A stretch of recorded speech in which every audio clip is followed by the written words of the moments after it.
Come hang out with us today because we're going to show you how to save hundreds by putting on your own LEDGlow Underglow lights on your bike.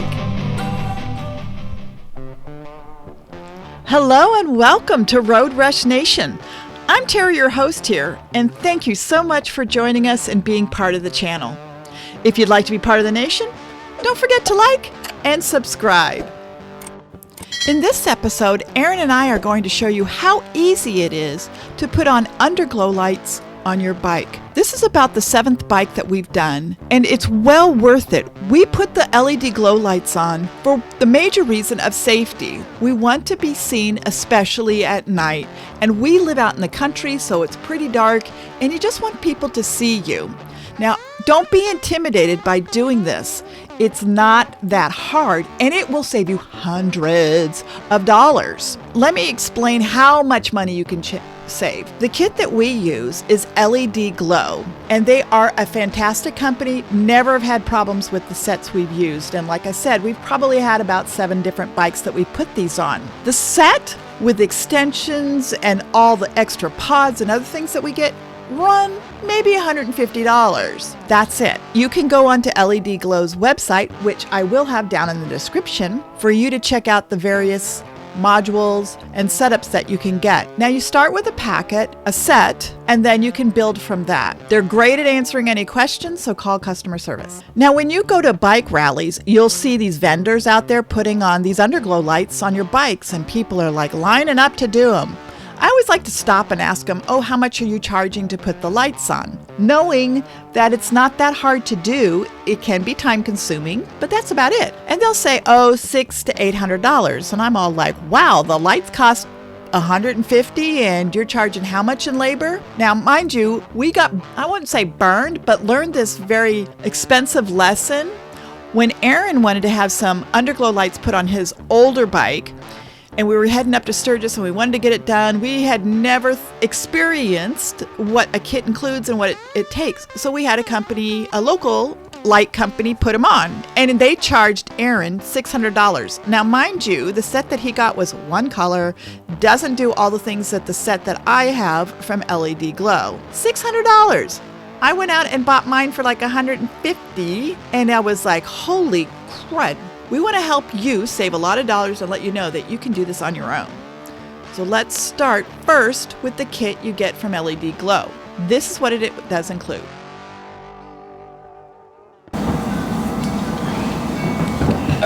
This is what the kit comes with. So I ordered the one that does not use the phone app. There's another one you can get. Mine has 2 controllers.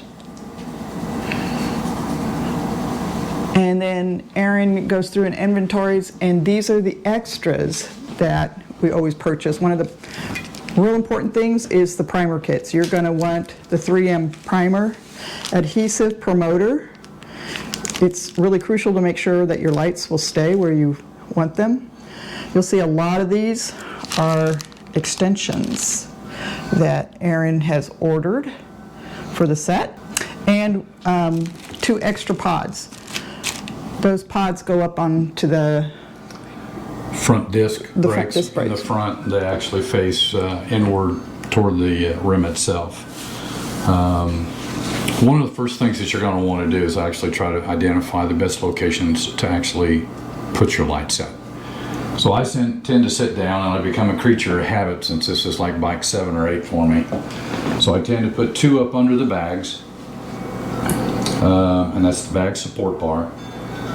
2 up on the underneath side of the tank towards the middle above the heads of the motor. 2 on the bottom side of the frame. 1 up under the front fork. 1 on the back side of the motor, where you get to it from basically up under the seat. You're coming up from the motor up, and there's a slanted section of the frame. And I attach it there, and I'll show you more about that when we get into it. And then 2 basically facing in on the motor, 1 on the left and 1 on the right. So I've got 1 that tends to go up on the back side of basically where the carburetor would set, or the injector. on the back side of the casing facing in towards the heads. And then I'll put one on the other side, on the back side of the horn, also facing down and in, so it projects a nice light. We will give you an opportunity when we finish with this. We'll shut the lights out in the garage and we'll turn the lights on in the bike and give you a 360 around the bike to give you an idea of what the dispersion looks like on the lights. And I think you'll find that they're pretty cool. The other thing that you want to take note of is on your power connector itself. Make sure on the power connector that when you start totaling up the total number of strips and pods, that you have a power connector harness that has enough plug-ins to accommodate each one of the plug-ins for each one of the lights. And if not, they do offer add-on extensions for those, so you can increase the overall harness capability to accommodate all the lights you intend to plug in. The other thing that you want to keep in mind is that your bike, as a rule, you're going to pull maintenance on the bike. Like for instance, 25,000 mile service on the bike includes rebuilding the front fork tubes. So if you take it into Harley and have it done, they're basically going to pull the front end off the bike.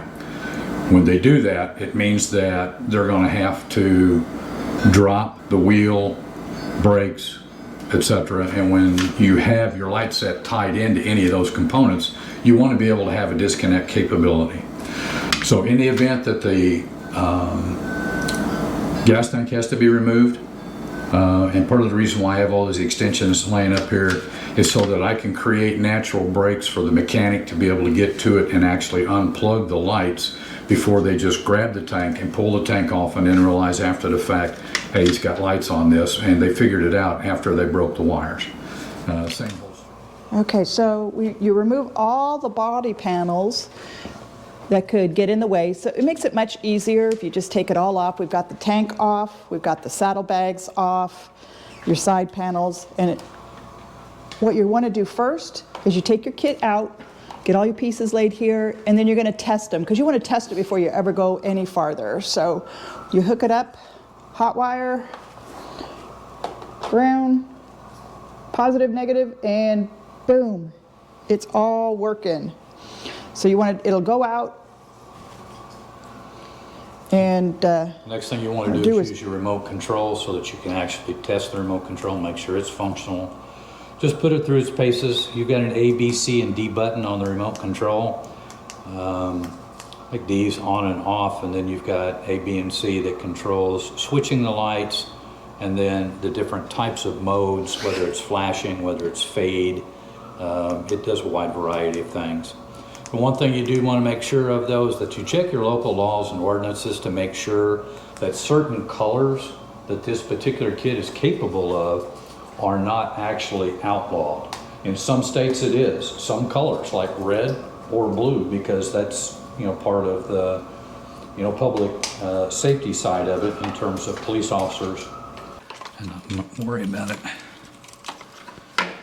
Okay, so since this is going to go back in the tray, now most of the wiring is going to come out on the right side of the bike as you sit on it. It'll be over here next to the ABS module, because as you look at it, once you see how they've done the rest of it, about the only pocket that you have, because you're going to have a fair amount of excess wiring, and about the only pocket that you're going to have where you can store and fold that wiring in is going to be right in here. So I do recommend, if you have a chance, go ahead and grab some rubber gloves, put those on, because this stuff is messy. The little tiny piece of foam, and it depends. They've come out with a new one now, so you actually have primer as well as 3M. They're all of this is made by 3M, but the idea is to basically just cover the bottom of it. And this is after you've cleaned it with the alcohol, and this is the adhesive promoter, correct? That is correct. Find that this stuff sticks so much better to this promoter. And you've laid the lights out in the locations of where you're going to set. Right, lay the lights all the way out and around, so I know exactly which one's going where. And you're supposed to wait anywhere from 30 to 90 seconds. So all I'm going to do It's just roughly eyeball where I want it. And then I'm gonna start putting it up there. And this stuff tacks and dries up pretty damn quick. And then I recommend zip tie around both ends. Keeps it in place so it is less likely to drop on you, even if the adhesive begins to weaken.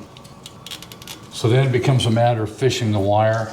So I normally take and run another zip tie about right here. I run it up and I bring it inside and back around. So I will zip tie it 2 or 3 places. And this is my wiring harness that is essentially already connected. Wires are done. That piece of the install is complete. And it's just a matter of actually connecting into one of your empty holes on the wiring harness after you get this zip tied into place and get it routed the way you want.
Thanks for watching, and we hope you enjoyed it. Don't forget to subscribe and hit that notification bell so you don't miss out on the next adventure. Take care, ride safe, and enjoy life. Remember, life's too short, so let's go ride.